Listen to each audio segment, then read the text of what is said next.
안녕하세요. 오늘도 사연살롱을 찾아주셔서 감사합니다. 저는 이번에 홀로 키운 외동딸의 결혼을 앞둔 50대 초반 엄마입니다. 아직 인생을 많이 산 건 아니지만 자식의 결혼을 앞두고 있으니 제가 시집가는 것도 아닌데 기분이 참 묘해요. 제 눈에는 아직도 철부지에 제 손이 많이 필요한 어린 아이 같은데 한 남자의 아내이자 한 집안의 며느리가 된다고 생각하니 제 가슴이 콩닥콩닥할 지경인데요. 사실 저는 남편과 일찍 사별을 해서 딸애를 거의 혼자 키워야만 했어요. 그래서 늘 사랑도 다른 경제적인 뒷받침도 해주지 못해 미안하기만 했는데 그럼에도 불구하고 이렇게 잘 커준 딸을 보고 있으면 내가 이래서 저것 때문에 힘들어도 이를 악물고 버텼지 하는 생각이 절로 들곤 합니다. 여느 부모나 그렇겠지만 저에게 딸은 제 전부였어요. 만약 딸애가 없었다면 이 모진 세상을 악착같이 살 수 없었을 거라고 장담해요. 그야말로 안 해본 것 없이 할 수 있는 건 다 하며 살았거든요. 남편은 참 좋은 사람이었어요. 제 평생 그렇게 좋은 사람은 못 만날 거라고 감히 생각할 만큼 좋은 사람이었죠. 우리도 형편이 그다지 좋지 않은데도 꼭 남을 먼저 챙기고 함께 잘 살아야 행복하다고 말을 하던 저보다 마음이 곱던 사람이었죠. 그래서일까요? 하늘은 너무 착하고 귀한 사람은 먼저 데려간다고 누군가 말하던데 어느 날 날벼락처럼 남편이 뇌출혈로 쓰러졌고 거짓말처럼 며칠 뒤 남편은 세상을 떠나고 말았어요. 그때 남편의 나이 고작 32살이었는데 어떻게 이런 말도 안 되는 일이 일어날 수 있는지 혼자 미친 사람처럼 방방 뛰었네요. 가끔 두통이 너무 심해 힘들어하던 남편이었는데요. 문외한 전 그런 남편에게 진통제나 사다 주던 한심한 아내였어요. 그때 약을 사다 줄 것이 아니라 같이 병원에 갔어야 했는데 저는 마치 저 때문에 남편이 죽기라도 한 것 같아 아이에게도 미안하고 죄책감에 괴로운 시간을 보낼 수밖에 없었죠. 효수가, 네 잘못이 아니야.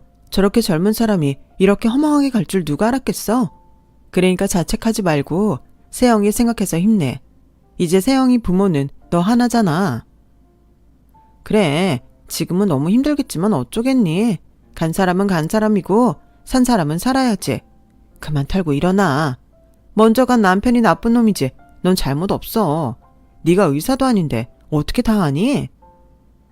처녀 시절부터 알고 지내던 친구들은 저걸 위로라고 했지만 저는 그 말이 너무나도 아팠어요. 말로도 사람을 다치게 할 수 있다는 말이 정말이더라고요. 분명 친구들은 좋은 의도로 하는 말이었겠지만 저는 그런 것조차 판단할 수 없을 정도로 망가져 버렸고 그 친구들이 다 싫었어요. 제가 그냥 너무 한심하고 바보 천치처럼 느껴졌거든요. 아무리 다른 사람들이 아니라고 해도 그게 아닌 것 같았기에 다들 모르는 소리 한다고 생각했는데요. 그때 저희 딸이 3살이었어요. 그래서 더 막막했죠.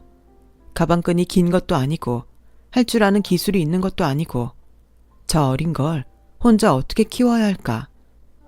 저는 그냥 모든 게 다 낯설고 무섭기만 했어요. 하지만 그 무서운 게 제 현실이었어요. 제가 너무 사랑한 남편은 더는 이 세상에 존재하지 않았고 저는 제 앞에 주어진 삶을 꾸역꾸역 살아야 했어요. 아침에 눈을 뜨는 게 두려울 정도였죠. 그래도 엄마니까 씩씩하게 자식을 지켜야 했어요. 사실은 무서워서 벌벌 떨리던 저였지만 저는 제 아이의 세상이고 우주였으니 버텨야만 했었죠. 그렇게 남편이 떠나고 남편 회사에서 나온 퇴직금으로 병원비와 장례비를 정산했어요. 퇴직금이 있어 다행이긴 했지만 그리 많은 액수는 아니라서 부족한 돈은 살던 집을 정리해야 했고 얼마 남지 않은 돈으로 우선은 친정 언니네 근처로 이사를 했어요. 아무래도 아이가 어려서 언니의 도움을 받아야 할 것 같았거든요. 언니는 초등학교에 다니는 조카 2명을 키우는 전업주부였는데 고맙게도 먼저 근처로 이사를 오면 할 수 있는 선에서는 도움을 주겠다고 했어요. 그래서 언니네 동네에 있는 작은 원룸으로 이사를 했고 그 뒤부터는 본격적으로 구직 활동을 시작했는데요. 사회는 제가 생각했던 것보다 훨씬 매정하더군요. 이력서를 보니 기혼자시네요. 자녀도 있나요? 네, 한 명 있습니다. 저희는 사무실 인원이 많지 않아서 월차, 반차, 조퇴 이런 건 어려운데 자녀가 몇 살이죠? 3살이요. 3살이면 엄마 손이 많이 필요할 때네요. 지금은 일보다는 가정에 충실하시는 게 낫지 않나요? 그게 남편이 얼마 전에 세상을 떠났어요. 그래서. 아, 편부모시구나. 어쩌죠? 저희와는 맞지 않으실 것 같은데 도움을 드리지 못해 죄송합니다. 저는 화가 났어요. 도와달라는 게 아니라 일을 하게 해달라는 거였는데 말이 좋아 면접이지 사람을 비참하게 만드는 게 면접이더라고요. 그때 제 평생 할 후회를 다 했어요. 학교 다닐 때 공부라도 열심히 할 걸. 대학은 못 가더라도 기술이나 자격증 같은 거라도 따둘 걸. 이미 돌이킬 수 없는 제 어린 날까지 후회하며 저는 결국 상처만 받고 어디 한 군데도 취직하지 못했어요. 파트타임 아르바이트까지 싹 다요. 그러다 결심했죠. 이렇게는 도저히 안 될 것 같았어요. 그래서 그냥 뭐라도 내 손으로 해보자는 생각을 하게 됐죠. 그때가 2달 넘게 가지고 있는 돈만 계속 까먹고 있던 때였거든요. 버는 건 없는데 통장 잔고는 날이 갈수록 줄어드니 너무 불안해서 더는 그런 생활을 할 수 없었어요. 그래서 당장 할 수 있는 게 뭘까 고민했고 그때 저희 딸의 어린이집 소풍이 있어 꼬마 김밥을 쌌는데 저희 언니가 그러는 거예요. 야, 우리 이거 팔까? 뭘? 김밥? 요즘 엄마들 바빠서 김밥 싸는 거 귀찮아 하거든. 김밥집에서 파는 김밥은 애들 먹기엔 크잖아. 근데 이렇게 작게 만들어서 팔면 딱일 것 같은데? 에이, 누가 이까짓 걸 사냐? 그냥 대충 집에서 만들면 되는 걸. 그리고 팔 거면 큰 김밥을 팔아야지. 이런 꼬마 김밥은 애기들 소풍 때나 필요한데 그때만 팔자고 이걸 팔아? 그냥 김밥 파는 분식집은 많잖아. 그러니까 우리는 아예 김밥 전문점을 하는 거야. 꼬마 김밥도 팔고 웰빙 김밥도 팔고 다이어트 김밥도 파는 거지. 그때 저희 언니가 한참 다이어트와 웰빙에 빠져있을 때였는데 한동안 귤이나 현미 같은 것만 찾아 먹더니 저에게 딱이라며 우선 근처에 나가서 김밥을 팔아보자고 호들갑을 떨었어요. 그리고 언니의 호들갑에 저도 덩달아 한번 해볼까 하는 생각을 하게 됐고 어차피 죽기 아니면 까무러칠 지경이라 안 되면 말지 하는 심정으로 며칠 뒤 김밥을 종류별로 20줄씩 100줄을 싸서 지하철역 앞에서 팔아봤는데요. 웬걸요? 언니의 말처럼 김밥이 금세 다 팔렸어요.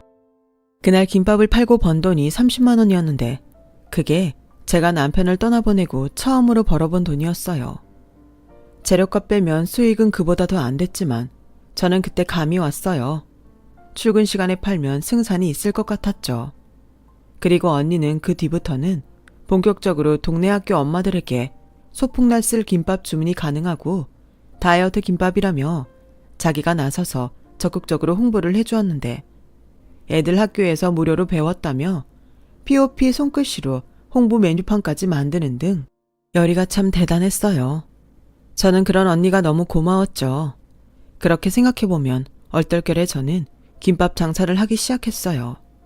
새벽 3시에 일어나 김밥을 싸고 새벽 5시부터 지하철역에 나가 아침 장사를 하며 하루를 시작해 8시쯤엔 집에 돌아와 아이를 어린이집에 보내고 다이어트용 웰빙 김밥을 싸서 언니 편의 학교 엄마들 상대로 점심 장사를 하면서 딸아이는 언니에게 부탁하고 사람들 퇴근 시간에 맞춰 지하철역에서 저녁 장사를 했는데 몸은 좀 힘들어도 돈이 되긴 했어요.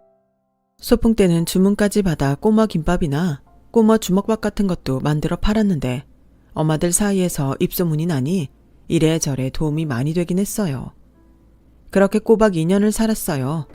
손목이며 허리며 안 아픈 곳이 없었지만 작은 가게 정도는 얻을 수 있는 보증금 정도는 모을 수 있었어요.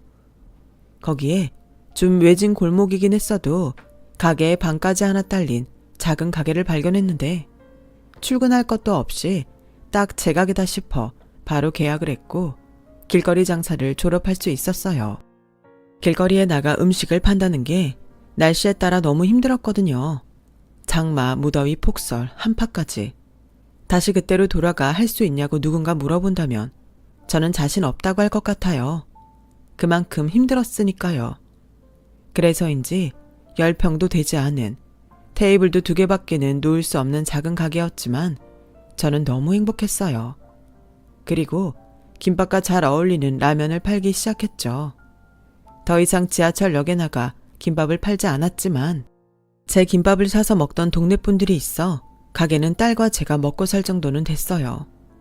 거기에 바쁠 때는 언니가 와서 도와줬는데 제가 너무 고마워 언니에게 수고비를 주려고 하면 언니는 항상 됐다며 제가 무너지지 않고 잘 버텨주는 것만으로도 자기는 고맙다며 돈을 받지 않았어요. 저희 자매는 부모님이 일찍 돌아가셔서 혈육이라고는 저희 둘뿐이었는데 아마도 언니는 자기가 제 친정엄마 대신이라고 생각했던 것 같아요. 원래도 저에겐 엄마 이상이었던 언니였는데 남편과 사별한 동생이 내내 신경이 쓰였겠죠. 그렇게 저는 딸을 키우며 하루도 쉬지 않고 김밥을 말았어요. 그러다 저희 아이가 초등학교에 입학했고 어느 정도 생활도 안정이 되면서 아이를 위해서라도 조금 무리를 하긴 했지만 가게와 별도로 살림집을 전세로 분리했는데요. 그렇게 집다운 집에서 딸과 둘이 지내니 남편 생각이 많이 났어요. 나 자기 없어도 이만큼 산다고 이만하면 잘하고 있지 않냐고 남편 사진을 보며 생색을 냈는데요. 사실은 아이가 초등학교에 들어가니 남편의 빈자리가 더욱 크게 느껴져서 딸 몰래 혼자 눈물 흘리던 날도 많았어요. 그래도 씩씩하게 또 성실하게 한결같은 마음으로 김밥 가격도 올리지 않고 김밥을 팔았어요. 저희 아이가 4학년쯤 되었을까요? 어느 날 딸이 이런 말을 했어요. 엄마, 생각보다 우리 반에 도시락 못 가져오는 애들이 많다. 엄마 괜찮으면 나 학교 갈 때 김밥 좀 싸주면 안 돼? 내 도시락도 김밥으로 줘도 돼. 그 친구들 가져다 주게? 김밥은 다른 반찬도 필요 없고 맛있잖아. 우리 세영이는 김밥 안 질려? 그래서 엄마가 일부러 도시락에 김밥 안 싸려고 하는데. 김밥집 딸이 김밥이 질리면 어떡해? 난 우리 엄마 김밥이 제일 맛있어. 저는 딸의 마음이 기특했어요. 그리고 생각하지도 못한 말을 듣고 그날 온종일 생각이 많아졌는데요. 지금이야 학교마다 무상급식을 해서 점심을 굶는 아이들이 없지만 그때는 힘들어서 그마저도 힘든 아이들이 있었어요. 그러자 어른으로서 여간 마음이 쓰이는 게 아니었죠. 제 딸이 가져다주는 김밥으로 몇몇 아이들은 점심을 굶지 않아도 되겠지만 그러지 못한 아이들이 더 있을 거라는 생각에 저는 아침 등교 시간에 김밥을 싸서 아이들에게 무료로 나눠주자고 결심했어요. 그 아이들이 김밥을 가지고 학교에 가면 점심을 해결할 수 있다고 생각하니 신이 나기 시작했어요.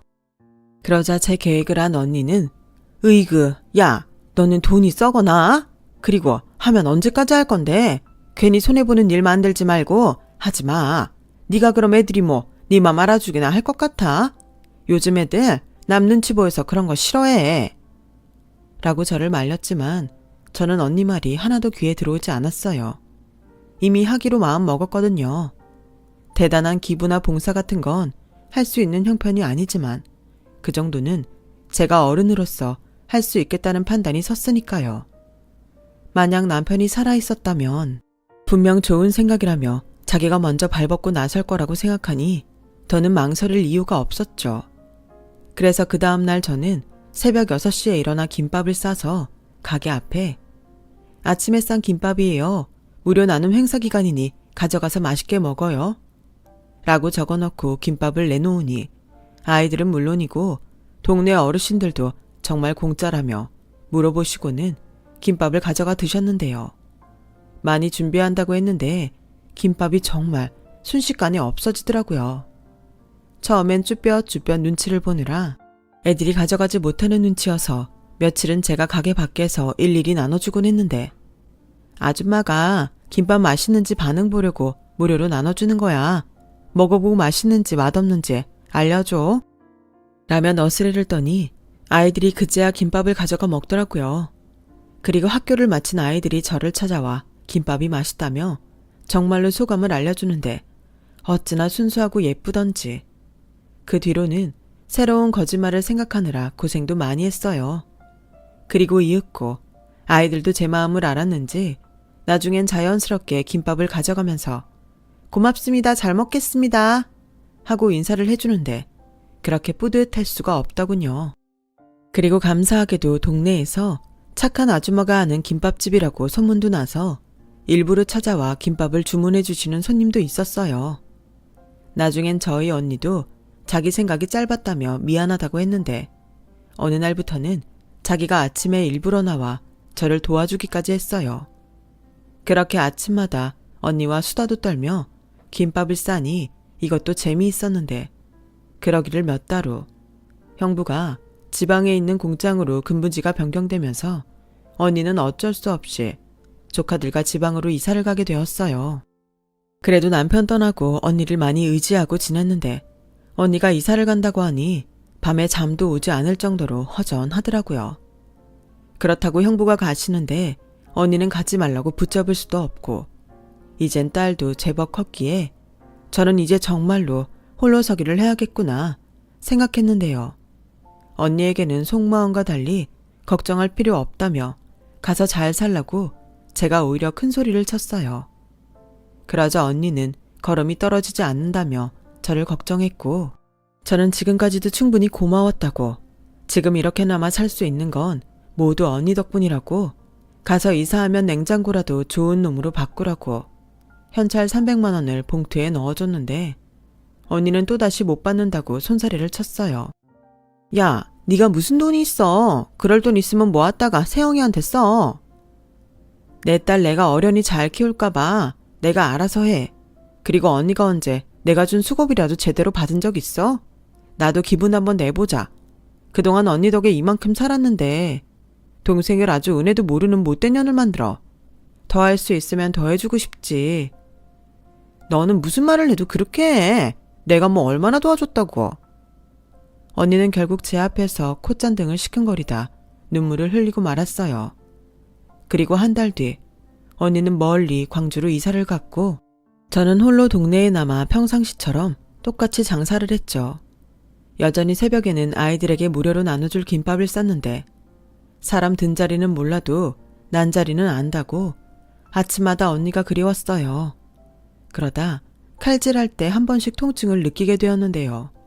좋아지겠지 하고 기다리는데 통증은 팔 전체로 번져가서 나중엔 저리다 못해 뻣뻣하게 굳는 게 안 되겠다 싶어 병원을 찾았어요.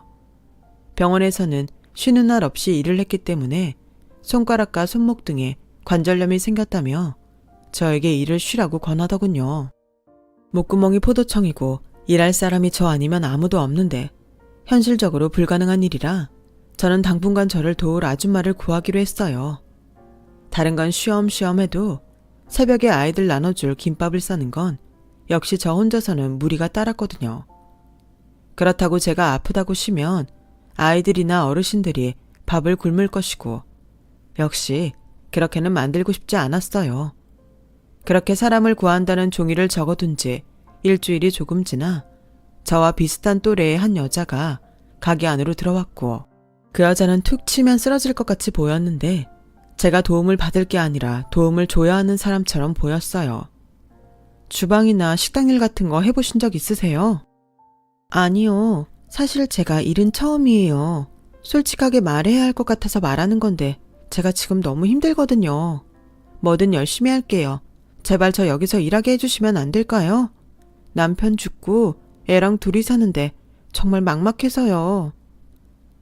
저는 그때 그 여자에게서 10년도 넘은 저의 모습을 봤어요.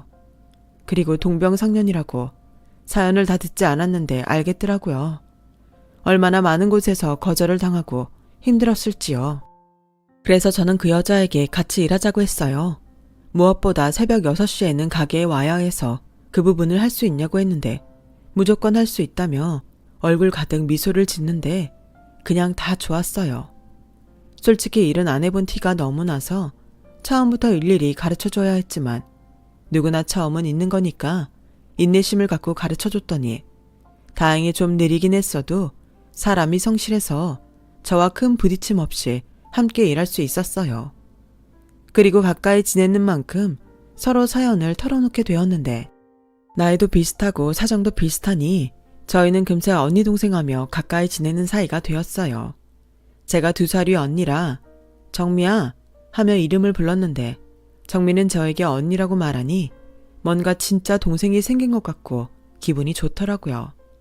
그리고요, 사실 정미가 진짜 좋았던 이유가 따로 있었는데 장사라는 게 매일이 다 좋을 수는 없잖아요. 물론 좋은 손님들이 더 많고 단골도 많아 저는 다른 가게에 비하면 양반이긴 했어도 때론 손님들과 억울하게 시비가 붙는 날도 있고 제가 아침에 무료로 나눠주는 김밥을 전날 남은 걸 처리하는 거 아니냐며 제 마음을 왜곡하는 사람도 있었는데 그런 손님이 올 때면 저보다 정미가 나서서 아주 시원하게 정리를 했어요. 이봐요 어르신, 어르신이 봤어요? 무슨 근거로 그런 말을 하는 거죠? 그런 식으로 사람 모함하면 어르신한테 뭐라도 떨어져요? 괜히 좋은 마음으로 일하는 사람 기운 빼지 말고 좋은 말 할 때 꺼지세요. 언니, 소금 가져와. 여기 확 뿌려버리자. 정미야 됐어. 여기 동네 사는 어른이셔. 어른은 무슨, 나이 먹으면 다 어른이야? 어른다워야 어른이지. 나이는 어디로 잡수였대? 너는 뭔데? 왜 갑자기 나타나서 지랄이야 지랄은. 여기가 네 가게야. 우리 언니 가게요. 오라, 할머니 오늘 처음 아니시구나. 아주 잘 걸렸어. 착한 우리 언니가 만만하셨어요. 근데 어쩌죠? 난 착하지도 않고 뒤끝도 더러운데? 뭐 때문에 사람 모함하고 그러시는 건데요? 그 할머니는 사실 동네에서 다 아는 구두쇠 양반이셨어요. 전에 저에게 어차피 공짜로 주는 김밥 시간 상관하지 말고 그냥 자기한테 공짜로 주라고 했었는데 제가 좋게 안 된다고 거절하는 게 마음에 걸리는 모양이셨죠. 그래서 잊을만 하면 나타나 상한 김밥을 인심 쓰는 것처럼 주는 거 아니냐고. 자기 친구가 이 김밥 먹고 탈이 났다고 어찌나 사람을 곤란하게 하시는지. 그날 정미 덕분에 그 할머님은 더는 저희 가게에 얼씬도 하지 않게 되었어요. 그리고 몇 달 잠잠하던 어느 날 정미는 얼굴 가득 근심이 가득해서는 저에게 일을 그만둬야 할 것 같다고 했고 이유를 물으니 시댁에서 아들을 데려가기로 해서 더는 열심히 살 의욕이 없다고 하더군요. 왜 갑자기 애를 시댁에 보내는 건데 돈 때문에 그래? 내가 월급 좀 올려줘. 아니야 언니. 사실 우리의 친가가 좀 살아. 전부터 애 생각해서 자기들한테 보내라고 했는데 내 고집이었지. 근데 녀석이 가고 싶다고 하네. 아무래도 내가 못해주는 게 많으니까 지도 가고 싶은가 봐. 가고 싶다는데 뭣도 없는 엄마가 가지 말라고 말도 못하겠고 내가 무슨 염치로 그래. 너도 그렇지. 먹고 살아야 할 거 아니야. 너 당장 일도 안 하면 앞으로 어떻게 살려고. 나도 친정 갈 거야. 친정? 너 친정 있었어? 사실 나 집에서 반대하는 결혼해서 친정하고는 영 끊고 살았는데 애 시댁에 보내면 집에서 오라고 하네. 애도 없는데 혼자 지낼 자신도 없고. 그래, 잘 생각했다. 그런 거라면 나도 말릴 수 없지. 아마 아들도 네가 자기 때문에 고생해서 친가에 간다고 했을 거야. 아니야. 그 새끼 사춘기라고 아주 지밖에 몰라. 내가 지랑 살려고 얼마나 노력하면서 살았는데 생전 하지도 못한 일까지 하면서. 근데 홀랑 저 혼자 가겠다고? 언니, 뭐하러 자식 키운다고 그 고생을 했나 싶어. 엄마가 뭘 바라고 자식을 키우냐? 너도 지금은 이렇게 말하지만 아들 키우는 내내 바라는 거 없었잖아. 그래도 난 네가 부럽다. 그런 시댁이라도 있으니까. 그리고 아들이랑 좋게 잘 지내. 괜히 서운하다고 아들도 서운하게 하지 말고. 그러다 후회한다. 언니는 참 한결같다. 너무 그렇게 살지 마. 싫으면 싫다. 화나면 화도 내고. 악착같이 살아. 나 자리 잡고 자주 놀러 올게. 그래, 진짜 자주 와야 해. 이제 너 없으면 허전해서 어떡하냐? 정미는 그렇게 저와 인연을 보내고 가게를 그만뒀어요. 다행히 정미가 많이 도와준 덕에 아픈 곳은 많이 좋아졌고 중학생이 된 딸이 정미 이모의 자리를 대신하며 도와주려고 하는데 미안하고 고마웠어요. 정미 아들처럼 여유가 있는 친가가 있었다면 저도 당장이라도 딸애를 보내고 싶은 심정인데 그럴 수 없는 형편이니 제가 죽으나 사나 딸만큼은 잘 키우자 또 다짐했네요. 그러던 어느 날이었어요. 보통 때도 점심시간부터 늦은 오후까지는 바쁜 편이었는데 테이블이 2개밖에 되지 않으니 어쩔 수 없이 김밥만 포장해가는 손님이 많았는데 그날은 날이 춥다 보니 라면과 함께 먹겠다며 기다리는 손님이 몇 명 있었는데 그 시간이 동네 엄마들이 어린이집에서 오는 아이들을 기다린다며 늘 테이블 하나를 붙잡고 있어 밖에서 기다리는 손님이 여간 마음이 쓰이는 게 아니었어요.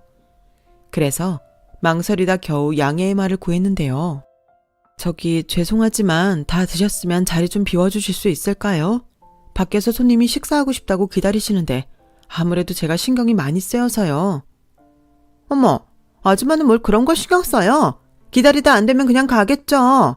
하, 아줌마 김밥 못 팔아서 그러시는구나. 그럼 저희 김밥 한 줄 더 주세요. 얘들아, 괜찮지?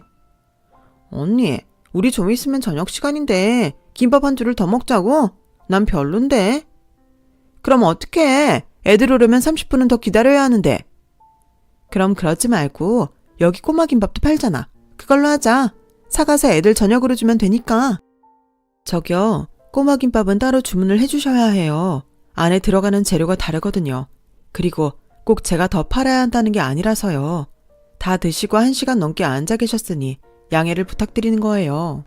제가 오늘 말고 이런 말 드린 적도 없잖아요. 오늘은 날이 워낙 추워서요. 어머, 웃겨? 우리가 김밥 한 줄 시켰다고 내쫓는 거예요? 아줌마 그렇게 안 봤는데 속물이네. 아줌마, 지금 실수한 거예요. 동네 장사하면서 동네 엄마들한테 이런 식으로 해요. 우리가 고작 한 줄 먹지만 우리 일주일에 3-4번은 오는 단골인데. 자주 오시는 거 알죠? 그래서 부탁드리는 거예요. 됐어요. 언제 나가든 우리 마음이지. 우린 아직 시간이 안 돼서 못 가요. 저는 못 나간다는 젊은 엄마들을 보고 당황해서 할 말을 잃었어요. 그리고 그때 다른 테이블에서 혼자 김밥에 라면을 먹는 남학생이 있었는데 누가 봐도 기분 나쁜 듯 젊은 아줌마들을 향해 이렇게 말했죠. 거참 시끄럽네. 인간적으로 테이블 2개 있는 가게에서 4명이 김밥 한 줄은 너무한 거 아닌가? 한 명이 2-3줄은 충분히 먹게 생겨서는 그거 아낀다고 엄청 부자 되겠네. 뭐야? 넌 뭐야? 이 아줌마 아들이야? 밥 먹으러 왔으면 어른들 이야기하는데 버릇 시키지 말고 밥이나 먹어. 너 뭐 우리 때문에 피해본 거 있니? 네, 저도 아까 아줌마 때문에 밖에서 기다리다 이제야 들어와서 먹는 거거든요. 아줌마들은 도대체 여기 몇 시에 와요? 우리가 몇 시에 오든 무슨 상관이야. 그리고 고작 김밥이랑 라면 먹으면서 뭘 기다려. 편의점에 가서 삼각김밥에 사발면이나 먹지. 남이 사 뭘 먹든. 그리고 저 혼자 김밥에 라면 먹는데 4명이 김밥 한 줄 먹는 아줌마한테 그런 소리 듣기 싫은데요. 난 밖에서 기다릴 때 아줌마 넷이서 여기 파티하는 줄. 야, 너 몇 살이야? 네 엄마가 너 밖에서 이러고 다니는 거 아니? 나이는 15살인데요. 학교 끝나고 배고파서 밥 먹는데 저희 엄마가 여기서 왜 나와요? 제가 뭐 잘못했어요? 참고로 저 엄마랑 따로 살거든요. 어른이 얘한테 그런 말 함부로 하시면 상처받거든요. 쟤 뭐래니? 야! 저는 점점 목소리가 커지는 젊은 엄마들과 학생을 중간에서 말렸어요. 그러자 재수없다며 1,000원짜리 한 장을 저한테 던지고 젊은 엄마들이 가게 밖을 나갔고 학생도 식사가 끝났다며 돈을 내고 나갔는데 그날따라 정미가 참 보고 싶더라고요. 이런 손님들이 있을 때 정미가 있으면 그렇게 든든할 수 없었는데 언제부터 정미랑 둘이 장사를 했다고 혼자 장사하는 게 그날따라 외롭고 힘들게 느껴졌어요. 그리고 딸애가 고등학생이 될 즈음 저는 그때부터는 아프지 않은 곳을 찾아볼 수가 없을 정도로 디스크는 물론이고 퇴행성 관절염을 앓기 시작했고 광주에 있는 언니의 권유로 가게와 집을 정리하고 광주로 내려가게 됐어요. 그때가 학교들마다 모두 급식을 시작해서 제가 더 이상 아침에 김밥을 나눠줄 필요가 없어졌거든요. 딸도 이모가 있는 곳으로 가고 싶어 했고요. 하지만 공부를 곧잘 했던 제 딸은 3년 동안 열심히 공부한 끝에 서울의 이름 있는 대학에 당당하게 합격을 했어요. 그때는 언니와 함께 쉬엄쉬엄 도시락집을 운영하고 있었는데 생각보다 도시락 가게가 잘 돼서 딸의 등록금과 자취방을 구해줄 수 있었어요. 3살부터 홀로 키운 딸을 서울에 혼자 두고 오려니 발길이 떨어지지도 않았는데 언제 이렇게 어른이 됐는지 딸은 자기가 학비도 벌고 공부도 열심히 해서 돈 걱정하지 말고 제 몸이나 돌보라고 신신당부를 했어요. 하지만 엄마 마음이 뭐 그런가요? 저는 여전히 병원에 다니면서 일을 했고 딸아이의 미래를 위해 돈을 모으기 시작했는데요. 저희 언니가 그랬어요. 너도 이제 네 것도 좀 사고 그래. 너 생전 옷 한 번을 안 사더라. 너 그 옷 세영이 옷이지? 세영이 그게 옷이 얼마나 많은 줄 알아? 싸다고 지하상가 같은 데 가서 사는 것 같은데 요즘 애라고 몇 번 입고 안 입더라. 그럼 나라도 입어야지. 돈 아깝잖아. 으이그 그 디자인이 너한테 어울리냐? 이제 너도 네 인생 살아. 남자도 만나고 여행도 다니고. 언니는 무슨 됐어. 내 나이가 몇인데. 그니까 정서방 가고 몇 년이냐? 그동안 쉬지도 않고 일만 하고 너 좋은 시절 다 갔어. 억울하지도 않아? 하나도 안 억울해. 그 덕분에 내 딸 저렇게 잘 키웠잖아. 언니, 나는 지금도 너무 신기해. 그이 가고 나 정말 막막했거든? 그때 취직도 안 돼서 나 맨날 울었잖아. 근데 지금은 통장에 돈 있지. 내 딸은 서울에 있는 대학 다니지. 나 진짜 성공하지 않았어? 그래, 성공했다. 대단하다. 이제 세영이 그거 좋은 집에 시집가면 숙제 끝이네. 언니도 참, 세영이가 몇 살인데 벌써 시집을 가. 그리고 우리 딸 시집 보내려면 나 돈 많이 벌어야 해. 원래? 언제는 아파서 쉬엄쉬엄 한다며? 이젠 돈 많이 벌어야 한다고? 쉬엄쉬엄 많이 번다고. 그러니까 사장님, 월급 좀 올려주세요. 저는 언니에게 장난처럼 말했어요. 그러자 언니는 제가 짠한지 씁쓸한 미소를 지었는데 솔직히 저는 제 딸만 행복할 수 있다면 바랄 것이 없었어요. 아빠 없이 크게 한 것도 미안한데 어릴 때 장사하느라 어린이날, 생일, 크리스마스 같은 날 외식 한번 시켜주지 못했거든요. 그런데 그런 엄마인데도 불평 불만도 하지 않고 오히려 제가 아프거나 바쁘면 자기가 돕겠다고 나서주는 딸을 보며 딸은 분명 제가 아닌 남편을 닮았다고 생각했어요. 그리고 시간은 왜 그렇게 빨리 지나가는지. 성인이라고 서울에 혼자 떨어뜨리고 온 지가 엊그제 같은데 딸은 대학 졸업 후 이름만 들으면 다 아는 모기업에 취직을 했고 언제 연애를 했는지 같은 회사에 다니는 남자라며 저에게 결혼하고 싶은 남자가 있다고 말을 했는데요. 좀 충격적이었어요. 뭐? 결혼? 너 아직 28이잖아. 너무 이르지 않아? 요즘은 다 30 넘고 한다던데. 엄마, 그건 남들 얘기고 난 빨리 하고 싶은데. 우리 딸 외로워? 그래도 그렇지. 시집은 너무 이르다. 엄마 서운해. 엄마, 좋은 사람이야. 그리고 엄마도 알면 깜짝 놀랄걸? 엄마가 놀란다고? 왜? 그런 게 있어. 난 그거 알고 진짜 소름 돋았는데. 저는 딸의 호들갑에 호기심만 커졌어요. 그래서 일단은 딸의 남자친구니 만나보자고 생각해 모처럼 서울로 올라갔는데요. 오랜만에 아가씨가 된 딸과 만나 맛있는 것도 먹고 이야기도 나누니 그렇게 좋을 수가 없더라고요. 그리고 이윽고 딸의 남자친구를 만나게 되었는데 뭐랄까 정말로 낯이 있긴 했어요. 하지만 딱 떠오르는 기억은 없었는데 딸의 남자친구가 먼저 깍듯하게 인사하며 저에게 그러더군요. 잘 지내셨어요? 저 기억 안 나시죠? 저는 자주는 아니어도 어쩌다 한 번씩 어머니 가게에 가서 김밥이랑 라면 먹었는데. 아, 그래요? 근데 고만고만한 학생이 많아서 잘 기억이 안 나네. 미안해요. 그래도 내 가게 오던 손님이었다니 우리 딸 말대로 신기하긴 하네요. 그렇죠. 저도 엄청 신기했어요. 그날 아줌마들 그 이후로 가게 안 왔죠? 그 아줌마들이 하도 별로라서 걱정했는데 분명 자기들끼리 헛소문 내고 그랬을 거라. 그래도 그렇지 진짜 양심도 없죠? 4명이 와서 김밥 한 줄 시키고 그렇게 죽치고 있는 사람들이 어딨어요? 잠깐만, 혹시 그때 그 젊은 엄마들한테 뭐라고 했던 학생이에요? 이제 저 기억하세요? 어머나, 세상이 좁긴 하네. 어떻게 그 학생이 우리 딸 남자친구가 됐을까? 둘이 같은 회사라고? 엄마. 근데 이 사람은 조만간 회사 옮겨야 할 것 같아. 왜? 지금 다니는 회사도 좋은 회사잖아. 그게 저희 엄마가 하도 극성이라서 엄마를 좀 도와드려야 할 것 같아요. 엄마가 작은 회사를 하시거든요. 엄마? 그때 내 기억에 엄마랑은 따로 살았어요. 근데 커서는 같이 살았어요. 저도 세영이처럼 아버지가 안 계셔서 제가 아버지 대신이고 그렇거든요. 엄마가 든든하시겠다. 이렇게 아들이 있어서. 엄마는 아들 없어서 안 든든해? 나는 딸이라서 의지가 안 됐나?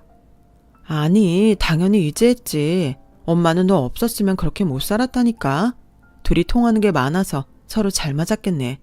그래서 그렇게 빨리 결혼하고 싶은 거야? 어머니, 서운해하신다는 얘긴 세영이한테 들었어요. 제가 사위 말고 아들 하겠습니다. 저 세영이랑 빨리 결혼하고 싶어요. 저희 엄마도 엄청 바라시거든요. 어머님이 우리 세영이를 봤나? 부족한 게 많은데. 무지막지하게 좋아하세요. 당장 상견례 하자고 난리시고요. 저는 어쩐지 딸의 남자친구가 싫지 않았어요. 과거의 인연도 인연이고 싹싹하고 구김살도 없는 게 저도 욕심이 나더라고요.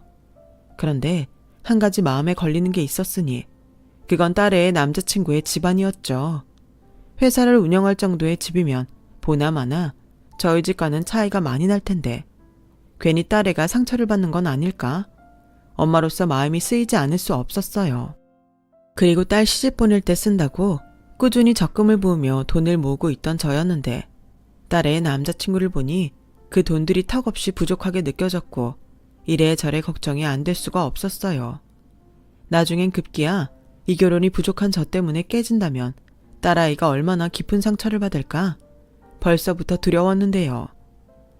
너도 참 걱정도 팔자다. 막말로 못 사는 집 아들보다 잘 사는 집 아들이 100배 낫지. 세영이 그게 야무지긴 하다. 대학도 알아서 척척, 시집도 알아서 착착. 언니 호들갑 떨지 마. 괜히 돈 좀 있다고 애한테 함부로 할까봐 나는 걱정돼 죽겠는데. 너 그거 알아? 걱정하는 일은 대부분 일어나지 않아. 방심했을 때 불행은 정면이 아니라 내 뒤에서 오는 거야. 그래서 뒤통수를 빡 치는 거라고. 걱정하지 마. 네가 걱정하는 일 안 일어나. 그리고 그런 일이 일어나기만 해. 내가 내 조카 그렇게 살게 놔둘 것 같아? 아주 집구석을 개박살내고 말지. 너 내 성격 몰라? 알지. 그래서 그런 일은 제발 안 일어났으면 좋겠다. 언니는 늘 저런 식으로 좀 거칠긴 하지만 저를 위로했어요. 그럼 저도 언니의 말을 듣고 마음을 다잡곤 했는데 자식 걱정은 예외더라고요. 의식적으로 하지 않으려고 해도 어느새 딸아이 걱정을 하는 저를 발견했는데 그렇게 시간이 가지 않은 것 같더니 상견례 날이 코앞으로 다가왔어요. 상견례는 제가 지내고 있는 광주의 모 한정식 집이었는데 예비사돈이 지난번에는 제가 올라와 당신의 아들을 보고 갔으니 이번에는 당신이 저를 보러 내려오겠다고 하셔서 광주에서 상견례를 하겠다고 해서 잡게 됐는데 하루 전날 언니가 백화점에서 큰맘 먹고 샀다며 예쁜 투피스를 주더군요. 이게 뭐야? 설마 내 거야? 그래, 사장이 주는 서비스다. 괜히 주눅 들지 말고 가서 잘하고 와. 언니, 고마워. 사실 뭐 입고 가나 고민만 하고 있었는데. 네가 그럴 줄 알고 이 언니가 백화점에서 마네킹 옷 벗겨왔다. 또 지 딸내미 옷이나 입고 가면 안 되잖아. 저는 언니의 말에 오랜만에 크게 웃고 다음날 예쁜 옷에 마음을 진정시키며 딸과 만나기로 한 약속 장소로 향했어요. 딸은 어디서 그런 예쁜 옷을 샀냐며 물었고 이모가 사줬다고 하니 제가 광주로 내려가서 다행이라고 하더라고요. 아무래도 딸아이도 저 혼자 두고 시집간다고 생각하니 저 못지않게 마음이 무거웠던 모양이었어요. 그래서 딸의 마음만큼은 덜어주고 싶어 더욱 긴장하지 않은 듯 태어난 척을 했는데 상견례 장소에 도착하니 이런 고급 식당은 처음이라 어리둥절했는데요. 그렇게 직원의 안내를 받고 도착한 곳에서 그래도 먼저 봤다고 예비사위의 얼굴이 가장 눈에 띄었어요. 한번 봤다고 반갑더라고요. 그리고 얼굴도 제대로 들지 못하고 정중하게 예비사돈에게 인사를 하는데 제가 고개를 채 들지도 못했는데 예비사돈은 저에게 달려와 저를 와락 안았어요. 얼마나 놀랐는지 몸이 꽁꽁 얼어버렸는데 귓가에 들리는 익숙한 목소리에 저는 그만 눈물이 핑 돌고 말았죠. 언니, 이게 얼마만이야? 내가 가게 갔다가 얼마나 놀랐는지 알아? 너 정민이? 그래, 우리가 인연은 진짜 인연인가 보다. 이젠 영영 못 보나 했는데 이렇게 사돈으로 만나다니. 아니, 이게 다 무슨 일이야? 정말 네가 우리의 남자친구 엄마야? 네, 사돈. 내가 우리 정훈이 엄마야. 세상에, 그렇게 아들 친가해보내고 힘들어하더니 이놈이 크더니 지 할머니한테 말해서 나랑 산다고 했대. 그때 언니 말이 맞았어. 내가 지 때문에 힘드니까 돈 많은 할머니 집에 가기로 한 거라고 하더라. 참네, 누가 그런 고마워할 줄 알고. 정미야, 아무튼 그래서 내가 이랬다고 하니까 언니 가게를 몇 번 갔나 봐. 근데 나도 오다 가다 스치게만 봐서 언니 딸 얼굴도 제대로 몰랐는데 어느 날 이놈이 지 여자친구가 엄마 이랬던 김밥집 딸이라는데 나 완전 소름 돋았잖아. 정민원 진짜 예전 그대로다. 성격도 하나도 안 변했네. 그거 욕 아니지? 사돈끼리 그러면 안 된다.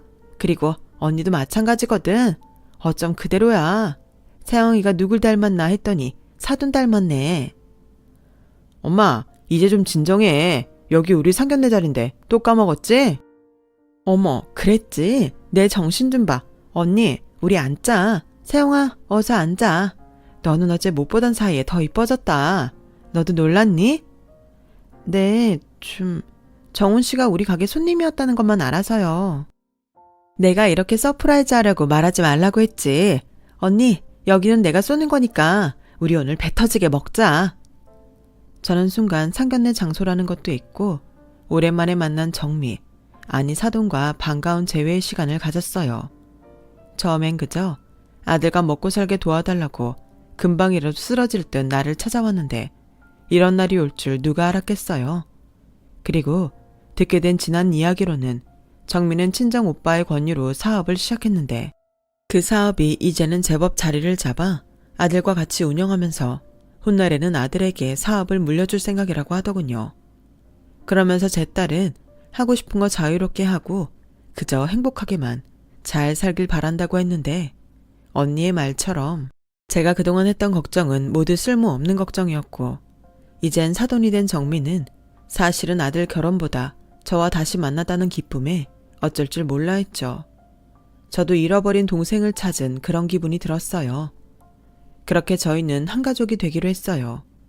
서로의 아픔을 너무 잘 알고 함께 일하며 볼 거 못 볼 거 다 본 사이라 민망하기도 했는데 제 사돈은 그래서 더 좋다고 하네요. 이제 며칠 있으면 제 품을 떠나 한 가정을 이룰 딸이 제 걱정과 달리 좋은 시어머니를 만나 얼마나 다행인지 몰라요. 그리고 제 사돈은 저에게 받은 게 많다며 제가 아니라고 극구 사양을 하는데도 제가 딸에게 네가 명품이니까 나만 오면 된다고 아무것도 해오지 말라고 했다더군요. 아들은 장가 보내고 자기는 저랑 여행이나 다니면서 놀러 다닐 거라고 명절에도 오지 말라고 했다는데 제가 그 말을 듣고 얼마나 웃었는지 모릅니다. 부디 지금의 이 모든 감정이 변하지 않고 좋은 인연, 오래 함께 할 수만 있다면 더는 바랄 게 없을 정도예요. 딸의 결혼식을 앞둔 요즘은 더욱 남편 생각이 많이 나요. 딸의 결혼식엔 아버지가 딸의 손을 잡고 걸어줘야 하는데 저의 믿음직한 사위는 동시 입장으로 이젠 장인의 자리까지 자기가 대신하겠다고 하니 어떻게 안 예쁠 수가 있겠어요. 사돈이 아들 하나는 정말 잘 키운 것 같아 장모로서 그저 고마울 따름이죠. 살다 보니 이렇게 제가 활짝 웃는 날도 오네요. 하늘에 있는 남편도 이만하면 저한테 자식 잘 키웠다고 고마워하겠죠. 언젠가 하늘에 있는 남편을 다시 만나게 된다면 이 말을 꼭 하고 싶어요. 나 정말 많이 힘들었는데 그 중에서 가장 힘든 건 당신이 너무 보고 싶은 걸 참는 거였다고요. 그러니 다음 생에는 성급하게 먼저 가지 말고 우리 둘 다 머리가 새하얗게 살 때까지 함께 하자고 말하고 싶은데 아직은 이른 이야기겠죠. 저는 앞으로도 열심히 살 거예요. 좋은 사위와 사돈을 만난 것도 너무 감사한 일이지만 저희 언니 말대로 이제는 저를 위한 인생도 한번 살아봐야죠. 배우고 싶은 것도 배우고 여행도 다니고 친구도 사귀어 보고 싶어요. 남자친구 말고 함께 인생을 걸어갈 좋은 친구를요. 그렇게 생각하니 새삼스레 이 나이에도 가슴이 설레곤 합니다. 아침에 눈을 뜨면 하루가 막막했는데 이제는 다음 날이 기다려질 정도로 설레고 행복합니다. 세상에 저 혼자 떨어졌다고 생각했는데 제 주변엔 좋은 사람들이 늘 함께였어요. 앞으로도 그 사람들에게 받은 만큼 베풀며 더 많이 행복하게 살겠습니다. 제 딸이 더욱 엄마 걱정은 하지 않도록 건강하게 즐겁게 살아갈 생각이에요. 지금까지 저의 사연 들어주셔서 대단히 고맙습니다. 여러분의 매일은 아프지 않고 절망하지 않고 많이 웃는 그런 날이면 좋겠어요. 그런 건강하시고 언제나 행복하시길 바라겠습니다. 감사합니다. 여러분, 사연 댓글에 응원과 현명한 조언 부탁드려요. 좋아요와 구독은 저에게 큰 힘이 됩니다. 오늘도 좋은 일 가득하세요.